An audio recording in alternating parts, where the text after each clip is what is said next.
Deputy commissioner Ghotki मंजूर अहमद कुनरानी चयो आहे त कच्छ में मुस्तक़िल बुनियादनि ते अमन बहाल रखण लाइ तइलीम खे हथी वठणु लाज़मी आहे। कोशिश करियूं पिया त कच्छ वासी ॿारनि खे तइलीम जी सहूलियत फ़राहम कई वञे त जीअं संदनि मुस्तक़बिल बहितर थी सघे।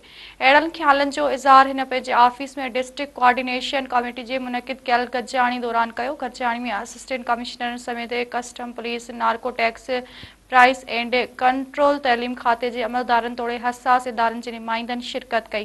उन मौक़े ते डिप्टी कमिश्नर ॻाल्हाईंदे चयो आहे त कच्छ जहिड़े इलाइक़े में वण न हुजणु हिकु अलमियो आहे। तइलीम जे फ़क़दान सबबि क़बीलाई तकरार जनम वठी ॾोहनि जी सूरत अख़्तियार कनि था। कच्छ में मुस्तक़िल तौर अमन जी बहाली लाइ तइलीम खे हथी वठणु लाज़मी आहे।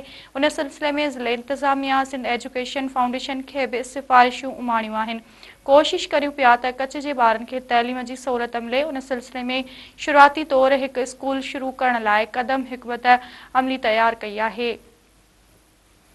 हुन चयो त गैर क़ानूनी सरगर्मियुनि जी रोकथाम लाइ समूरा अदा पंहिंजो फ़र्ज़ अदा कनि। हिन ॿेले खाते जे अमलदारनि खे हिदायत कई त बहार जी मौसम में वणकारी मुहिम खे वधीक मुयसर बणाए 10 लख वण पोखण वारो हदफ़ जल्द मुकमल कयो वञे, जॾहिं त कच्छ में ॿेलनि खे बहाल करण लाइ बि जोगा क़दम खंया वञनि।